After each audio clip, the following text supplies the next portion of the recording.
caráter já está formado. Então, o que ele vai ser lá na frente já está projetado na sua vida. Então, se ele cresceu só vendo besteira, então isso lá na frente vai ter um reflexo. Se ele cresceu sendo super protegido pelos pais, quando chegar na juventude, quando chegar primeiro na adolescência, depois na juventude, quando adulto, ele vai ser pelo menos tímido, não tem coragem de enfrentar a vida. Eu passei por essa experiência. Meus pais se separaram, fui criado pelos tios e era um moleque muito raquítico, sofria de bronquite asmática, e aí a minha tia não deixava eu ir para a rua. Lá na nossa cidade, na época não tinha problema não, ia para a rua, jogar bola na rua, tirar pedra na mangueira, soltar pipa, ia para a praia, tudo lá, e eu não podia sair. E aí fui ficando leproso, um gato manhoso. E aí para tomar remédio tinha que ganhar presente. Para tomar remédio tem que ganhar presente. Meu amigo, isso daí se foi refletir na minha vida lá na frente. Fazia a faculdade e eu sentava na última fileira, não que eu fosse malandro, mas com timidez.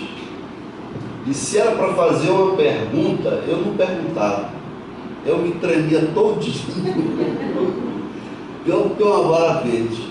Aí terminava a aula, eu corria para a porta, eu vou perguntar para o professor. Aí se chegasse alguém do lado, matou o homem. Aí eu pergunto, porque tinha timidez. E com isso eu tinha que me esforçar mais, tinha que estudar mais, ralar cada vez mais, né, na faculdade, para poder concluir o curso. Eu concluí o curso de engenharia agronômica. E aí, vamos trabalhar agora. Não conhecia Jesus, de ouvir falar, mas não tinha vida com ele, não tinha experiência com ele. E aceitei Jesus em um jantar da Donep. A minha vida foi se transformando. Não é que eu perdi a timidez, eu consegui controlar a timidez, né? Hoje eu conto até piada para vocês. O primeiro desafio foi numa igreja Assembleia de Deus, mais de 1000 pessoas, Madureira ainda, aquela bem tradicional, nem palma ele batia. O cara cometia pecado, tinha que sentar no banco da frente, tinha que vir aqui na igreja. Igreja, eu pequei, tal, eu estou perdoado. Tá, vai para o banco do castigo. Era assim, antigamente. Lá nessa igreja que eu fui, não era de lá. Fiquei um ano sem igreja, pesquisando, vendo onde ia, até que no final, lendo um livro sobre Wesley. Aceitei João Wesley. Pelo trabalho social que se fazia, eu fui para a igreja metodista wesleyana, lá na época era o pastor Sivaldo. E ele marcou colado, né? Eu via quase lá em casa, e a gente conversando. E na época tinha um refrigerante lá e ele não tomava, né? Refrigerante Baré, ele é bem forte, porque tem o princípio ativo do Guaraná mesmo, lá do Amazonas. Digo, vamos estar lá em casa? Vamos. E aí eu, Baré, estou Baré? Tomo. Foi 1 litro de Baré que o cidadão tomou. Por amor a Cristo e por amor a mim. Aí, toma açaí? Tomo. Então, nunca ele tinha tomado açaí. E haja tomar açaí, 1 litro de açaí. A experiência dele com açaí não foi muito boa, porque não prepararam direito, não colocaram açúcar. E ele lá tomando açaí. Ele sempre conta essa história. Quando ele está junto, por onde a gente vai, aí ele conta isso. Mas tudo por amor, ele pagou o sacrifício. Mas hoje, quando ele vai lá, ele quer trazer açaí lá para Curitiba, né? Passou a gostar de tudo isso. Então, para você entender bem, este amor não é tão simples assim. Então tem que ter uma renúncia pessoal para cada um de nós. E viver isso na prática é complicado, porque o homem de dentro quer fazer as coisas perfeitas, mas o de fora, ele está vendo com os olhos. E o nosso maior adversário se chama a visão, o olho. E quando eu vejo o problema, eu já fico com medo. Será que vai dar certo? E aí eu falo, Salmo 23, meu pastor não me voltará, mas vai funcionar ali? Vai dar certo? Não vai dar certo? Esses dias nós tivemos a experiência com um colega nosso, um pastor lá de Rio Branco. Ele sofreu um infarto e eu estava lá em Rio Branco e fui conversar com ele. E aí, pastor, tudo bem? Você é um homem de fé, fala de fé e está com medo? Rapaz, o irmão daqui da igreja teve esse problema, foi para Goiânia e voltou no caixão. Veja a sugestão da mente do cidadão. Fulano de tal foi para Goiânia e voltou no caixão. E eu estou indo agora. Eu sei não se vai dar certo. Mas pastor, você fala tanto de fé, você é um homem abençoado. Mas eu sou carne ainda, né? Então viver o reino, querido, não é tão simples não.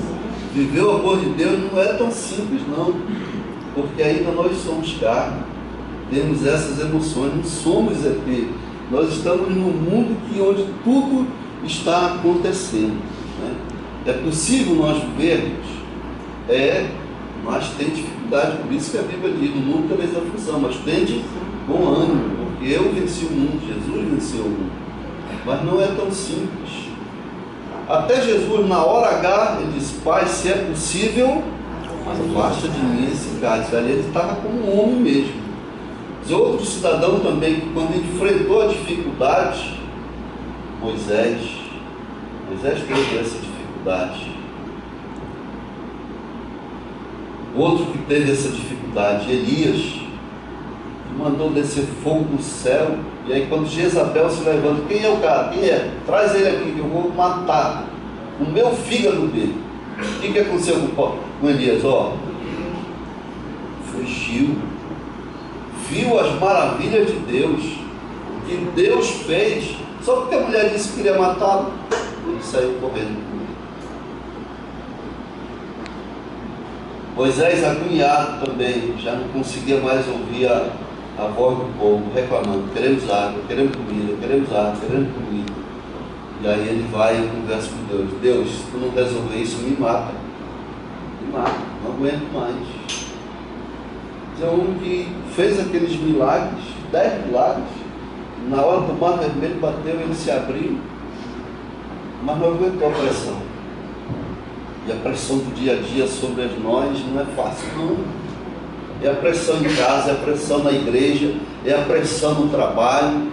Nós só vivemos na pressão, e se a gente não tiver cuidado, vai ser tipo uma panela de pressão, que vai secar a água e ela vai explodir. Vai queimar a borracha e vai explodir.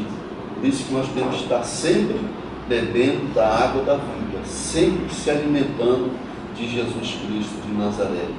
E esse primeiro amor nos leva a essa semelhança de Jesus. Mas isso vai acontecer à medida que nós vigiarmos. Como eu falei ontem. Entre a escala de vigiar e orar, qual seria o mais importante? Cada um vai ter a sua opinião. Eu tenho que orar, mas para mim a vigilância é mais importante. Porque se eu não vigiar, eu orei bastante. Aí a minha sogra vem e vai falar comigo, dá aquela roda todinha, aquela espiral. Aí se eu não vigiar, não ficar ligado, esse é o jeito dela. Eu tenho que aceitá-la do jeito que ela é. Eu tenho que suportar como a Bíblia fala. Suportai-vos uns aos outros. Senão ela vai começar a falar e eu vou começar a vazar da área. E aí ela não vai entender. E eu vou dizer, mas a senhora demora demais para falar, por que a senhora não fala logo, não conclui logo? Você vê o grau da vigilância e como ele é importante para nossas vidas.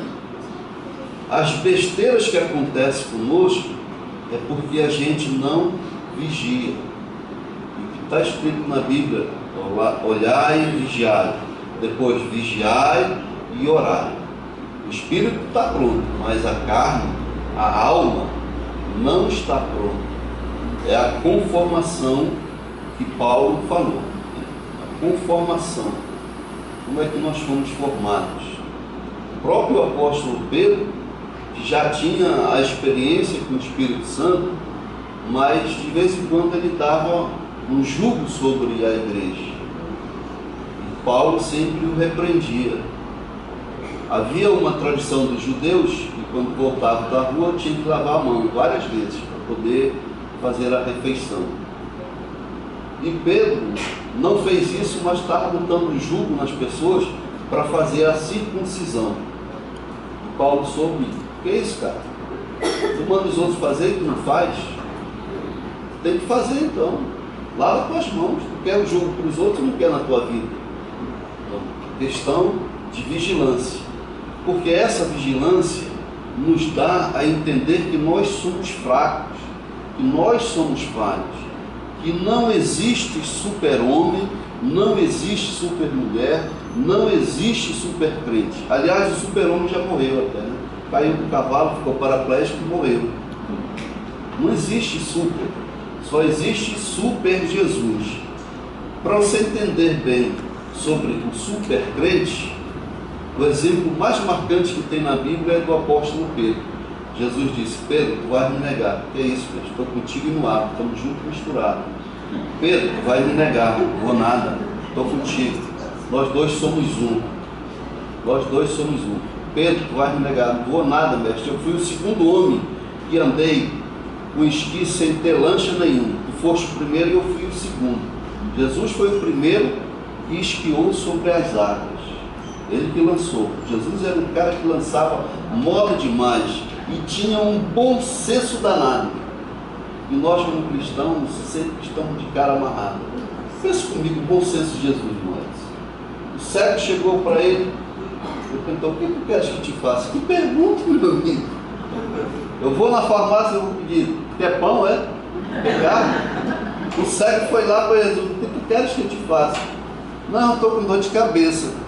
O bom senso de Jesus, né? Ele disse: quer ser curado? Então pronto, fica curado.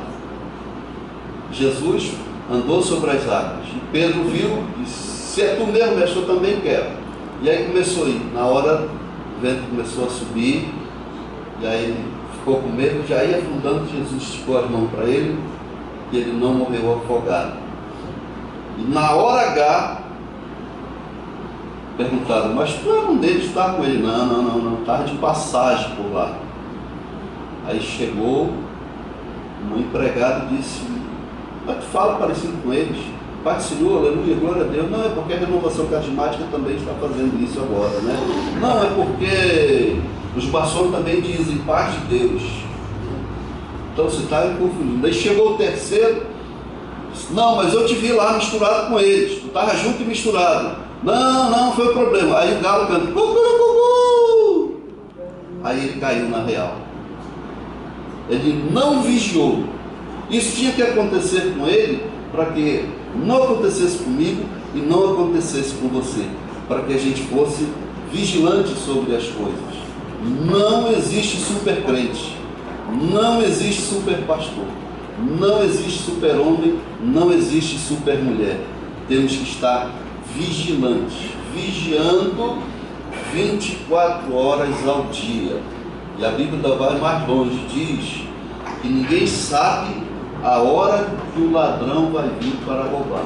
Porque se a gente soubesse, a gente se cercava de segurança, chamava a polícia: olha, ele vai vir aqui, ele disse que ele vai vir hoje à noite aqui em casa. A gente seria protegido. Então nós não sabemos a hora que o ladrão vem e nem a hora que Jesus vem. Então nós temos que estar vigilantes para os dois aspectos, para não cair e para estar pronto para subir. A vigilância, como que ela é importante. Mas isso só pode acontecer se eu estiver ligado nesse amor de Cristo. Porque se eu estiver ligado ao amor do mundo, às coisas do mundo, eu não vou conseguir entender isso. Eu não vou conseguir ter essa vigilância. Por isso a gente precisa ser vigilante. Mas quando a gente está voltando, é como essa volta ao primeiro amor, é como um relógio. Os dois ponteiros marcam meio-dia. Tudo perfeito na criação. Adão e Eva lá no paraíso, governando o paraíso. Tudo do bom e do melhor, da vontade para ele. Caíram e aí o ponteiro foi descendo. Jesus veio ao mundo e chegou no horário de 6h30. Os dois ponteiros tudo abaixo. Porque Jesus tinha que morrer, tinha que ir lá ao inferno para cancelar a promissória de acusação contra a minha e contra a sua vida. Diga para quem está do seu lado: o teu nome no SPC do inferno já foi limpo agora.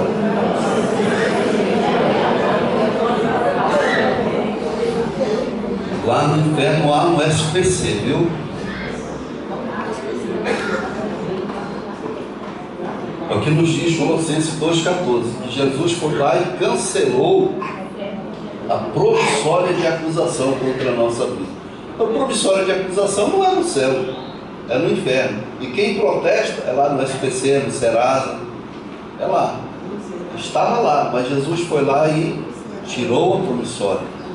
Então não há mais nenhuma acusação contra as nossas vidas, porque aquele que está em Cristo Jesus é nova criatura, as coisas velhas já se passaram e tudo se fez novo. Não é meia sola não, é novo, tudo novo, não é meia sola, né? Uma recalchutagem, não tem nada de maquiagem, é tudo novo, no espírito, mas na alma, no corpo ainda precisa ser tratado. No espírito está novo, que é o que a Bíblia diz, o espírito está pronto, mas a carne é fraca. Então o nosso espírito está beleza, se junta com o Espírito Santo, como diz em Romanos 8, 16 e 23, e aí o Espírito testifica com o meu espírito, com o seu espírito, e aí a gente pode dizer: Abba, Pai, meu Pai. E nós, como sabemos orar, Ele nos ajuda com oração até com gemidos inexprimíveis. Tem um pastor amigo nosso, quando ele está cheio, que está lá orando, ele só geme, parece cachorro. E o que o apóstolo Paulo fala, é sentindo dores de parto. Ele não sente a dor no corpo, ele sente a dor na alma. Quando você termina um momento desse de intercessão, você está moído, está quebrado, está pior do que arroz de terceira. E aquele arroz que ninguém quer, só os bolivianos que querem, porque eles fazem um prato todo especial com arroz de terceira, aquele arroz todo quebradinho. Eles fazem um prato típico lá na Bolívia. E aí a gente tem que estar vigilante sobre tudo isso. Nosso alvo, nosso foco tem que estar voltado para esse primeiro amor, que é ser semelhante a Jesus Cristo de Nazaré. Ser semelhante a Jesus Cristo de Nazaré tem dois aspectos: o aspecto de poder e o aspecto de princípio ético e moral. O aspecto de poder, eu entendo que aqui na terra nós não vamos alcançar isso, mas o aspecto de princípios éticos e morais, de respeitar as pessoas, de honrar as pessoas, de honrar os nossos pais. Aliás, é o primeiro mandamento na Bíblia sobre honra, que fala sobre resultados, que tem efeito, a lei de causa e efeito. Honra teu pai e a tua mãe, para que os teus dias se prolonguem. E não importa, meu irmão, de que jeito é o seu pai, de que jeito é a sua mãe, é uma lei de Deus, tem que honrar, querendo ou não querendo. Você tem que honrar o seu pai e a sua mãe. Ele pode ter te batido, ter ido embora, seu pé inchado, seu camarada dependente de produtos químicos, é teu pai. É teu pai. Você tem que honrar. Para que os teus dias se prolonguem. Quando fala em dias prolongados, são dias de bênção sobre a sua vida, dias de prosperidade para a sua vida, para você não ter uma vida sofrida. Se você fizer uma pesquisa e analisar com a maioria das pessoas que têm problemas de relacionamento com os pais, como é que eles são? No mínimo eles são rebeldes, no mínimo são rebeldes, no mínimo usam drogas, porque não sabem honrar os pais. É mandamento bíblico, foi Deus que mandou, e eu não tenho a opção, você não tem a opção de escolher o pai e a mãe, mas você tem a opção de honrá-lo, e não tem jeito. Para mudar isso, eu tenho que rasgar esse texto da Bíblia, aí ela vai estar incompleta, não tem jeito. Temos que honrar. Não é fácil, por isso que é voltar ao primeiro amor. E a Bíblia vai mais longe ainda. Se você sabe que o teu irmão tem alguma coisa contra você, espera que ele venha pedir perdão para você. É isso? É o contrário. vai até ele, o cara te tomou 100 emprestado e disse que ia te pagar na segunda-feira, e a segunda-feira nunca chega. Nunca chega. E aí você passa perto dele, já tem alguns meses. Irmão amado, irmão querido, aquele nosso negócio, estou meio quebrado, estou precisando. É isso, rapaz. Que crente que tu é? Já veio me apertar de novo? E aí vai passando, vai passando. Aí vai e conversa com ele. Irmão, aquele dinheiro, vai orar a Deus para ele abrir as portas para mim. Aí começa a ter os conflitos, né? Vai tendo os conflitos. Tá bom, eu vou orar a Deus. Aí vai lá, se ajoelha. Deus, tu conhece aquele cidadão, tu sabe o que ele fez comigo, eu estou precisando agora. Desce a mão sobre ele agora, Jeová. Não vai acontecer nada. Não vai, né? Desce a mão sobre ele. E aí não paga. E aí você tem que aguentar o cidadão. Por isso, a prática, quando você for emprestar alguma coisa para alguém, empreste pensando em não receber, para você não ter dois problemas. Ou é melhor você ter um problema logo, eu não tenho, ou o que eu tenho já está contado. Se você for ser avalista de alguém, vá sendo avalista sabendo que você já vai pagar. Porque se você for avalista pensando que ele vai pagar, vai chegar um dia talvez que ele não pague, aí o teu nome vai ficar sujo, e aí você vai ficar com mais raiva ainda. Por isso, lá em casa a gente tem um acordo, não somos avalistas de ninguém. Pode ser o Papa, não fazemos isso. Nós fizemos isso uma vez para um amigão nosso, pastor nosso, né? Não vou dizer o nome do santo, né? Vou dizer um milagre só. Quando a gente menos percebeu, ele não pagou a dívida e lá no banco estava lá para pagar. Para pagar. Pastor, estamos ajeitando. Pastor, estamos ajeitando. Nada de ajeitar. Nada de ajeitar. Sei que aí o banco acabou fechando, arrumado e acabou a conta dele. Mas desse dia em diante, nós assumimos o compromisso. Não vamos avalizar ninguém. E nem vamos emprestar dinheiro para ninguém. Aliás, ninguém tem dinheiro, né? Mas negócio de 10, 5, isso daí, pega. Se eu tenho, eu dou. Porque se eu der os 10 emprestado, depois eu vou querer. E o cara não vai me pagar. E eu vou ficar com raiva. Aí ele vai ficar com raiva também. De repente a gente vai para o osso, para o tutano, e acaba brigando com palavras. Não é nem mais para cá. É para o tutano, né, que está lá dentro do osso. Então, entenda bem isso. Se ele está precisando que você tem, e ele vier te pedir emprestado, dê para ele, porque depois você vai ter problema. Tem alguns que pagam, lógico que pagam, mas para você não ter essa decepção lá na frente, é melhor você fazer isso, porque o amor lhe traz sinceridade para as pessoas, e isso acontece muito no meio da igreja. Até alguns usam esse texto de 2 Coríntios 5,17. Pegou o dinheiro emprestado lá no mundo, não pagou, aí o cara vem cobrar. Isso acontece na prática. Diz, olha, agora eu sou nova criatura, as coisas velhas já se passaram, não pago, não devo mais. Verdade. Acontece isso. Acontece isso. É um grande safado, isso sim, né? Aí era que ele tinha que pagar dobrado. Coisa. Tinha que pagar dobrado, mas eu sou nova criatura, as coisas velhas já se passaram. Eu não existo mais, eu morri, não sou eu que vivo, é Cristo que vive em mim. Que conversa é essa, meu amigo? Aí é que ele tem que pagar mesmo. Quando nós estamos vivendo esse primeiro amor, nós sentimos compaixão das pessoas. Quando a gente passa na rua e vê aquelas pessoas lá caídas, né, uso droga ou bebida alcoólica, a gente sente mexer no nosso corpo, não apenas uma compaixão na alma, mas lá no espírito.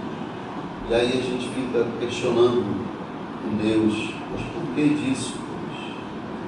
O que está acontecendo? E aí a gente vem para a igreja, começa a orar, Deus salva fulano, Deus muda essa coisa. na realidade a gente acaba virando um religioso. Há um texto na palavra, em Lucas, que conta a experiência do dono da vide e o seu empregado. O dono chegou lá na sua lavoura e disse: eu quero fazer um vinho, comer uma uva. E olhou para a videira, não tinha nada. Aí ele deu uma ordem para o empregado: corta, que ela não está produzindo nada. 3 anos que eu venho colher alguma coisa e não tem nada. O que o empregado disse? Me dá o prazo de 1 ano, que eu vou adubar e vou cuidar desta planta. Se ela não produzir, aí eu corto. Normalmente o que acontece com as pessoas que estão lá fora? Nós oramos muito, mas fazemos pouco pelas pessoas. Se a gente pegar ao pé da letra, os espíritas fazem muito mais do que nós cristãos. Fazem muito mais do que nós. Em Efésios capítulo 2, no verso 10, nos diz que nós fomos salvos por Cristo Jesus para viver as boas obras que foram definidas desde a fundação do mundo.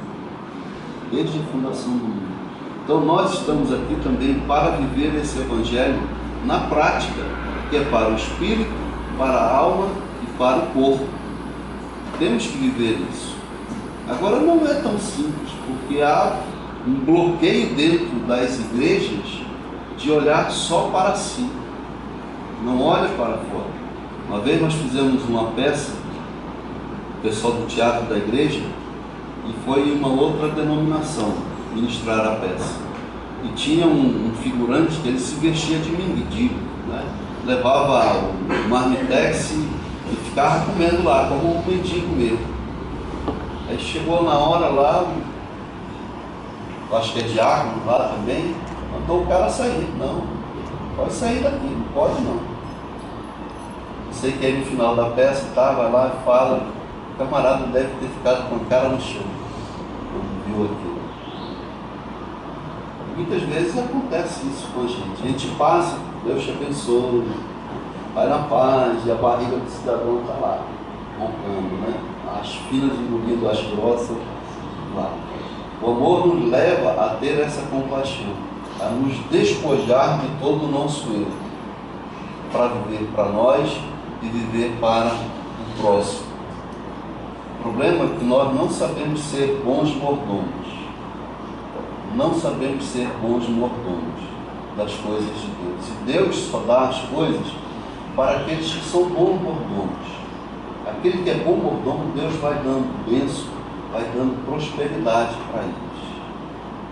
Por quê? Normalmente quando a gente ganha X reais, aí se há um aumento, o que a gente faz?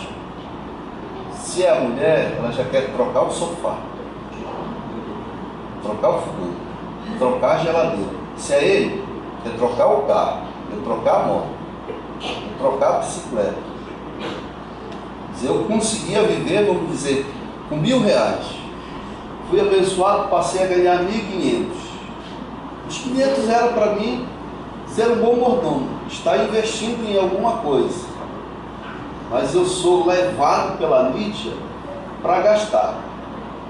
Para gastar. Reforma a casa, compro carro e vai. Isso é a prática do dia a dia nosso, de todo mundo, do Papa ao menor. A gente gasta, não sabe ser esse bom mordomo. E aí Deus me abençoa. E aí a gente não tem ouvido para ouvir o que ele está falando. Eu te dei 500 a mais todo mês, o que tu fizeste? Só aumentou o dízimo, a oferta continua do mesmo jeito. Tu não ajudou ninguém. O que a Bíblia fala em 2 Coríntios 9, 6, né? Que nós vamos ter a vontade, mas ajudar o próximo. E a Bíblia vai mais longe, diz que aquele que ajuda o próximo está emprestando a Deus. E Deus é o melhor pagador. Deus é o melhor pagador. E tem coisas que ele não comprou e tem que pagar. Fui lá, fiz alguma coisa com o irmão, né? Abençoei a vida dele. O chavão nosso irmão, não tem como te pagar, mas Deus te paga, né?